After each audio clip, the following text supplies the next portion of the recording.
फरमाते हैं कि मैं ना मजदूर लेने गया, बगदाद के चौक में मजदूर बैठे होते थे, तो मेरी उन मजदूरों में से ना एक नौजवान बच्चे पे नजर पड़ी।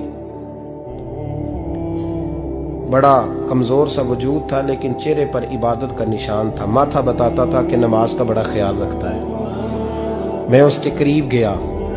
चेहरे भी बड़ा कुछ बताते हैं ना, चेहरों में भी बड़ी रानाई होती है। फरमाते हैं मैं करीब गया, मैंने उसको कहा बेटे मजदूरी करोगे? तो कहने लगा मजदूरों में बैठा हूं तो हुजूर मजदूरी के लिए ही तो बैठा हूं। तो मैंने कहा कि चलो फिर। कहने लगा नहीं, मेरी कुछ शर्तें। मैंने कहा बताओ? कहने लगा पहली शर्त यह है कि लोग 4 दिनार दिहाड़ी लेते हैं, मैं 3 दिनार लूंगा। मैंने कहा यार भाई तो बड़ी बेहतरीन है, बाकी भी इस तरह की रख ले।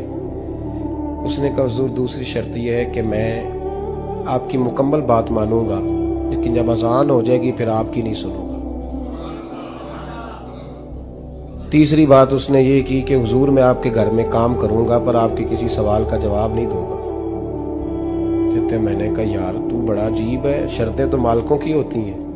कहने लगा जी बहरहाल मैं शर्तें लगा के जाता हूं। फरमाते हैं मैं उसे घर ले आया, काम मैंने उसको बताया, तो जो काम मजदूर सारे दिन में करता है ना उसने 2 घंटे में ही कर दिया। हमारे मजदूर सिगरेट पीने में भी तो आधा घंटा लगाते हैं, वो चाय पीने जाएं तो पौना घंटा वहां। उनको भी तो दयानतदारी करनी चाहिए कि नहीं करनी चाहिए? ने मुआहदा किया है ना जी, तो पूरा उतरना चाहिए ना। कहते 2 घंटे में। अब काम जब बंदा शुरू कराता है तो काम और निकल आता है। कहते काम मैंने उसको और बता दिया, वो करने लगा। उसने मिट्टी निकाल के रखी थी बाहर रास्ते में, तो अजान हो गई जोर की। उसने वहीं कुदाल छोड़ी कही और चलने लगा। तो मेरा बेटा कहने लगा इसको जरा बराबर कर दो। कहने लगे चुप कर जा, तेरे बाप से बात हुई थी, जब अजान होती है तो मैं किसी और की नहीं सुनता, सिर्फ अल्लाह रसूल की सुनता हूँ।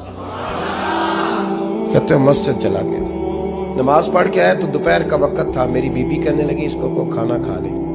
कहते हमने कहा खाना खा लो, तो कहने लगा मैंने रोजा रखा हुआ, रमजान भी नहीं था, नफली रोजा रखा हुआ। फरमाते हैं शाम हुई, मैंने 3 दिनार दिए, तो मैंने कहा तेरा नाम क्या है? कहने लगा मैंने आपसे कहा था मैं किसी सवाल का जवाब नहीं दूंगा। कहते वो चला गया। अगले दिन मैं फिर लेने गया उसे, काम कुछ और निकल आए, तो लोगों ने बताया वो सिर्फ हफ्ते वाले दिन आता है। मैंने कहा क्यों? कहने लगे जी वो कहता है मेरा हफ्ते का खर्चा 3 दिनार है, जब 3 दिनार कमा लेता हूं तो बाकी सारा टाइम अल्लाह रसूल की जिक्र में गुजार दिया करता हूं। फरमाते हैं जी अगले हफ्ते मैं फिर लेने गया, मैंने पूरा हफ्ता इंतजार किया कि काम उसी से कराना है। मैं जब गया तो मैंने कहा चलो। कहने लगा मेरी शर्तें याद है ना? और मैंने कहा याद है भाई, साथ चल। फरमाते हैं काम कराया, 2-3 हफ्ते वो आता रहा। एक हफ्ते में गया तो लोगों ने कहा हुजूर आज नहीं आया। क्यों? कहने लगे बीमार हो गए। कहाँ घर है? कहने लगे बगदाद के कब्रिस्तान के पीछे जो कच्ची आबादी है उसमें रहता है। फरमाते मैं गया, दरवाजे पे दस्तक दी तो कहने लगा हुजूर आप हैं? दरवाजा खोला है, आ जाइए। फरमाते हैं मैं अंदर गया तो मैंने कहा तुम्हें कैसे पता चला मैं आया हूँ? कहने लगा हुजूर अल्लाह वाले हो, आप नहीं आना था, वरना अमीर तो गरीबों का पता लेने कोई नहीं आते। कहते मैं करीब गया तो कहने लगा मैं आपका इंतजार कर रहा था, तेज बुखार है, तप रहा। जेब से कुछ पैसे निकाले, कहने लगा ये पैसे रखने। एक अंगूठी निकाली,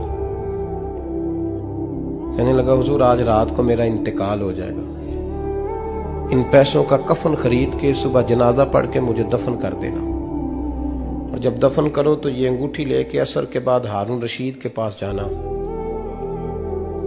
आप उसे कहना मैंने मिलना है, पर वो आपको टाइम नहीं देगा। आप उसको आवाज दीजिएगा कि तेरी एक अमानत है मेरे पास, फिर वो आपसे मिलेगा तो अंगूठी दे दें, फिर आप मेरी तरफ से फारिग हैं। हजरत फरमाने लगे तेरा नाम? और कहने लगा हुजूर वक्त थोड़ा है, आज रात मैंने जाना है, बड़ी लंबी माफी मांगनी है रब करीम से, अगर मुनासिब समझे तो मुझे अपने रब से तन्हाई कर दे। फरमाते हैं मैं आ गया, पर उसकी बातों ने मुझे सारी रात सोने नहीं दिया। फरमाते हैं सुबह बड़ी मुश्किल से सूरज निकला, मैं गया दरवाजे पे हाथ रखा तो दरवाजा खुला हुआ था। अंदर दाखिल हुआ तो खुशबुएं मेरा इस्तकबाल कर रही थी। जब चेहरे से कपड़ा हटाया तो उसका तो इंतकाल हो चुका। इंतकाल हो चुका है, ऐसे है जैसे किसी का दीदार करके सोया। कहते मैं तो 2 आदमी ले गया था जनाजे पे, पर पता नहीं दुनिया किधर किधर से आई, कहां कहां से। अखा जदों मीटियां जमाना मैनू रोवेगा, अपना ते अपना बेगाना मैनू रोवेगा। फरमाते हैं मैं तो 2 बंदे ले गया था, पर पता नहीं मखलूक कहां कहां से आई। जनाजा पड़ा, दफन किया। हारून रशीद के पास में असर के बाद गया, मैंने बुलाना चाहा पर बादशाह था, मेरी तरफ देखा ही नहीं। मैंने उसको कहा तेरी ये अमानत मेरे पास है। फरमाते हैं वो मुझे कोने पे ले गया, क्या बात है, कमरे में बुलाया, मैंने अंगूठी दी। हारून रशीद तो चीखे मारने लगा, कहने लगा अंगूठी वाला कहाँ है? मैंने कहा वो तो इंतकाल कर गया। कहने लगा मुझे कब्र पे ले चल। कहते मैं कब्र पे लाया तो वो लेट गया, तड़प के रोने लगा। मैंने कहा मेरा कलेजा फट जाएगा, ना उसने कुछ बताया ना तूने बताया, ये कौन था? तो हारून रशीद कहने लगा ये मेरा बेटा था। मैंने कहा तेरा बेटा और मजदूर? कहने लगा हुजूर ये हजरत दाऊद ताई के पास बैठा करता था, उनका मुरीद था, मुझे रोज कहता था अब्बा तूने बड़ी दुनिया इकट्ठी कर ली है, मरते वक्त तुझसे टांगे समेटी नहीं जाएंगी, इतना हिसाब नहीं तू दे सकेगा। मैं इसको समझा देता, इसकी अम्मा समझा देती। ये रोज हमें कहता छोड़ दो, आ जाओ अल्लाह रसूल की बारगाह में झुक जाएं।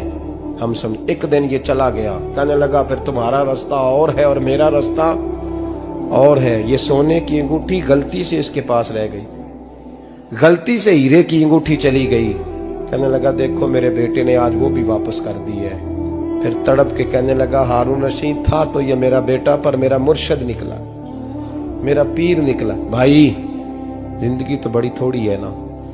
बाबा साहब ने कहा था उठ फरीदा सुते आओ, और दाढ़ी आ गया।